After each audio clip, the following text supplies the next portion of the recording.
नमस्कार, आप देख रहे हैं blue sky news Hindi. Bihar के पूर्व मुख्यमंत्री लालू प्रसाद यादव और उनके पूरे परिवार की मुश्किलें कम होने का नाम नहीं ले रही हैं। 18 मार्च 2025 यानी मंगलवार के दिन ईडी ने उनके और उनके पूरे परिवार को समन भेजा है। इसी सिलसिले में आज राबड़ी देवी, मीसा भारती और तेज प्रताप ईडी के पटना कार्यालय में उपस्थित हुए हैं। अभी राबड़ी देवी पटना कार्यालय में उपस्थित हुई हैं। आइए सुनते हैं राष्ट्रीय जनता दल के प्रवक्ता शक्ति यादव क्या कह रहे हैं इसके संबंध में। क्लीन चिट हो जाता है। शक्ति यादव तो बता दें पहुंच चुकी है। देखिए, माननीय श्रीमती राबड़ी देवी जी आज ईडी दफ्तर में और पत्रकार साथी आप सब जानते हैं, कोई नई बात नहीं है। आप 17 से उठाइए, 19 में जाइए, 20 में जाइए, फिर चुनाव के पहले के सम्मान को देखिए। देश की एजेंसियां जो प्रेस्टिजियस थी, इस पर निष्पक्ष होने का एक भरोसा था, वो अब निष्पक्षता नहीं रही। अब लगता है कि एजेंसियां विपक्ष को हैरान और परेशान करने के लिए ही इस देश में काम कर रही है। सत्ता प्रतिष्ठान की सारे आज कितने लोगों को बुलाया? और आप सब जानते हैं कि आज राबड़ी देवी जी और तेज प्रताप आज संबंध के आधार पर यहाँ पहुँचेंगे, लेकिन एजेंसियों के क्रियाकलाप में निष्पक्षता क्यों हो रहा है? एजेंसी ऐसा क्यों? आपको पता है कि बिहार में चुनाव है, बिहार में चुनाव है और भारतीय जनता पार्टी खास करके बिहार को लेकर भयाक्रांत रहती है, भयभीत रहती है कि राष्ट्रीय जनता दल एक ऐसी मजबूत पार्टी है, इसके जनाधार इतने मजबूत हैं कि इनको परेशान करो, हैरान करो। लेकिन राष्ट्रीय जनता दल का अतीत इस बात का गवाह है कि झुकने का नाम राष्ट्रीय जनता दल नहीं है। बड़े से बड़े चीज़ों को सामना किया है और भारतीय जनता पार्टी के हर मंसूबों को चकनाचूर भी किया। लेकिन जो सत्ता पक्ष है वो लैंड फॉर जॉब का आरोप लगा रहा है आरजेडी पर, खास करके। अच्छा बताइए, हमें तो हैरानी होती है कि लैंड फॉर जॉब है क्या इस देश के अंदर में जो रेल मंत्रालय है, मंत्रालय ने स्वीकार किया कि मेरे यहाँ किसी प्रकार का भ्रष्टाचार हुआ, किसी प्रकार की गड़बड़ियाँ हुई। अरे जमीन का खरीद और बिक्री इस स्वायत्तता का प्रतीक है। हम किसे बेचेंगे, किसे देंगे, वो संदर्भ अलग होता।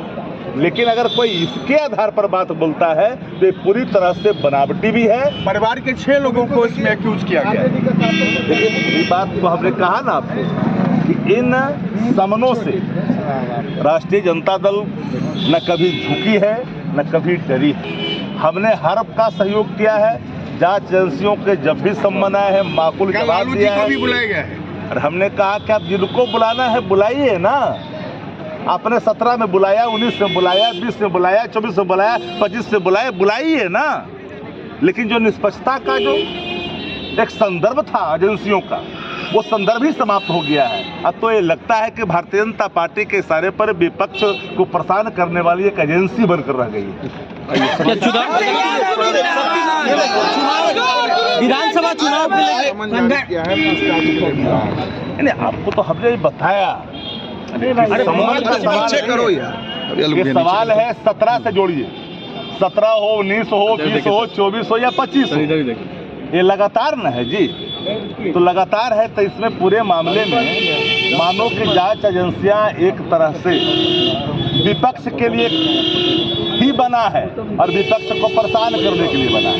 सत्ता प्रतिष्ठान के नेताओं पर गंभीर आरोप सिद्ध होने के बावजूद भी अगर उनको क्लीन चिट दिया जाता है और भारतीय जनता पार्टी के खिलाफ आंख में आंख गिरा करके अगर जनहित के सवाल पर, जन सरकार के सवाल पर अगर लड़ता है तो उसके खिलाफ एजेंसी अगर काम करती है तो स्वायत्तता पर, निष्पक्षता पर तो सवाल स्वाभाविक होता है ना। ये एजेंसियां तो निष्पक्ष रूप से काम करने के लिए ही जानी जाती थी एक जमाने में। लेकिन अगर एजेंसियां सत्ता प्रतिष्ठान के इशारे पर काम करने के लिए जाने जाएगा तो एक सवाल होगा जो हमारे देश के संवैधानिक ढांचों के लिए ठीक नहीं है। बिहार की जनता क्या जवाब देगी इलेक्शन में? इसका जनता 2015 में इन सभी सवालों को माकूल जवाब भी देगी 25 और 25 में देखिएगा, 25 में छोड़े उड़ेगी नहीं, 25 में माकूल जवाब देगी। लालू यादव को भी कल अरे भैया, जो भी जिनको बुलाइए, इस देश में लोग देख नहीं रहा है। पवार का साहब के बारे में क्या आपने बोला था? अपने पार्टी में घुसाया, चक्की पिसिंग से लेकर के कई आरोप गंभीर लगाए, लेकिन आप तो वाशिंग मशीन है। आप एजेंसियों को जांच ऐसी वाशिंग मशीन बना कर रख दिया है कि जिन पर गंभीर आरोप लगे हैं, सिद्ध हो चुके हैं, उनको वहां ले जाकर एक क्लीन चिट दे देते हो, और जो आपके खिलाफ जन सरकार के सवाल पर आंख में आंख ला करके आप बात करता है, उसके खिलाफ कार्रवाई करते हो। लगातार इसमें है ही कुछ नहीं है, ये तो बनावटी है। एक मिनट सर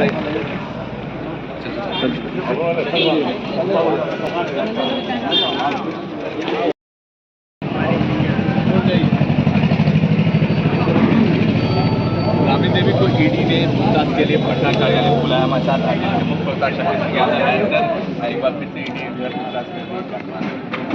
ईडी अगर सम्मान करेगी, जवाब तो देना पड़ेगा, चाहे वो बनावटी हो या पॉलिटिकल बैंडिटा के हिसाब से बनाया जवाब तो मिलेगा ना। भागेंगे तो कोई नहीं। हम लोग तो मीरा मोदी और वो नहीं ना है कि भागे वाला लोग है, जो भाजपा का जो अपना राजनीतिक रिश्ता जिन लोगों से है। एजेंसियों की अपनी एक स्वच्छता कायम होनी चाहिए। इस देश में स्वच्छता पर एक सवाल है, निष्पक्षता पर एक सवाल है कि जब जब चुनाव आता था एजेंसियां सक्रिय उन दलों के खिलाफ क्यों हो जाती है जो दल भारतीय जनता पार्टी से सीधा मुकाबला करती है। लेकिन जो जाकर के मिलते रहते हैं, जुलते रहते हैं, कभी पलटते हैं, कभी घुसटते हैं, उनके खिलाफ क्यों नहीं। इस देश के इतिहास में बिहार ऐसे राज्य में सृजन से बड़ा कोई घोटाला नहीं हुआ। क्या कोई एजेंसियां कुछ कर पाई? क्या हुआ? क्या सेंटर होम से भी खौफनाक घिरने कोई नहीं हुआ कांड, कोई कार्रवाई हुआ? क्या बता दीजिए। तो आप जब चुनाव आता है, चाहे 20 हो, चाहे 20 हो या 19 हो या 24 हो या 25 हो, तो चुनाव के बाद, चुनाव के समय में एजेंसियों की सक्रियता, उनके निष्पक्षता पर सवाल यूं ही खड़ा कर देता है। और राष्ट्रीय जनता दल लीगल प्लेटफॉर्म पर माकूल जवाब हर परिस्थितियों में वार बार दिया है, क्योंकि बनावटी है, ये पॉलिटिकल मैंडेट के हिसाब से है। ये जो डर है राष्ट्रीय जनता दल की जनाधार का, बिहार की आवाम के प्यार का, जो रायत के प्रति है, उससे भयभीत है भारतीय जनता पार्टी। तो भारत जलाओ है सबसे बड़का झूठा पार्टी और सबसे करप्ट पार्टी है। आपको याद होगा कितने हजार करोड़ रुपए के बेनिफिट पूंजीपति मित्रों को पहुंचाया, किन किन लोगों को राज्यसभा में चेयरमैन कहाँ बनाया। ये बात छिपी इसके अंदर में अब नहीं रह गई है। अब तो हर चीज अगर खरीद बिक्री, अब हर चीज अगर खरीद बिक्री शुरू होना हो जाए, या संविधान अगर खतरे में कहते हैं तो कोई गलत तो नहीं कहते। अरे जमीन का स्वामी मैं, बेचना कर्तव्य मेरा, ए को दूं, बी को दूं, जेड को दूं, ये हमारी स्वच्छता है। खरीद चाहे जो भी खरीदे, चाहे किसी पोस्ट पर हो, आप उसको स्कैम के रूप में कैसे देख सकते हैं? क्या इस देश के अंदर रेल मंत्री को नौकरी देने का अधिकार है क्या? फिर भी कैसे? तो ये तो बनावटी है ना। कैसे एस्टैब्लिश हो पाएगा न्यायालय में? अगर कोई विक्रेता कहेगा हमने बेचा, जबरन आप चाहते हो एस्टैब्लिश करना, हर बार मुंह की खाने के बाद भी, तो ये तो चुनाव है भाई, बिहार के अंदर चुनाव है, भाजपा के अंदर पूरी तरह से बेचैनी है। उसका ये भाव है, घबराने की आवश्यकता नहीं है। भाजपा को तो ऐसा माकूल जवाब मिलेगा ना बिहार से, एक बार जब हिला तो 400 का बुखार सीधे कहाँ आ गया, 250 से नीचे, 250 कहाँ, 250 से नीचे बुखार आ गया। एवरेज जो पड़ेगा टैबलेट तो सीधे सेंचुरी के नीचे आ जाए। हमारे साथ आधिकारिक मुख्य शक्ति सिंह यादव ने कहा था कि चुनाव को देखते हुए ईडी और सीबीआई की अभी सक्रिय आ जाए, कुछ बात वाली भी पूछताछ के लिए भी बुलाया गया है राबड़ी देवी को, विश्वनाथ यादव को, लालू यादव को। ना आप अनभिज्ञ हैं, न हम अनभिज्ञ हैं, न बिहार की आवाम, न देश की आवाम। ऑल आर फुल्ली अवेयर क्या हो रहा है देश के अंदर। सम्मान मिला है तो उपस्थित होकर के जवाब देना है। ये तो कोई पहली बार नहीं है ना। अब 17 वाला भूल गए क्या, 1900 वाला भूल गए, 20 वाला भूल गए कि 24 वाला भूल गए? ये 25 है, आपको पता नहीं है कि बिहार में चुनाव है। और मजबूत जनाधार तेजस्वी जी और लालू प्रसाद जी के साथ राष्ट्रीय जनता दल का साथ जनता का प्यार और स्नेह। भयभीत कौन है? भाजपा। इस सब मिल कर करके माइंडलेस गवर्नमेंट जो बिहार के अंदर में चल रही है, उसको पुनर्स्थापित करना चाहते हैं। अब बिहार के अवाम इसको खारिज करना चाहते हैं। भयभीत है भाजपा। तो बनावटी चीज़ों से भयभीत होने की आवश्यकता नहीं है। ये तो देश के अंदर में बड़े बड़े भ्रष्टाचारी तो वहाँ जाके ऐसा मशीन लगा हुआ है कि जाइएगा धोवा करके निकल जाएगा डिटर्जेंट वाला, नहीं समझे, एक दाग दिखाई नहीं पड़ेगा, और जिस पर दाग नहीं है चीटा लगा के सामने टांग देंगे। वही है तो एजेंसियों की स्वायत्ता पर सवाल अगर सत्ता प्रतिष्ठान लगातार खड़ा करने के लिए इस्तेमाल करेगी तो सवाल उठना लाजमी है।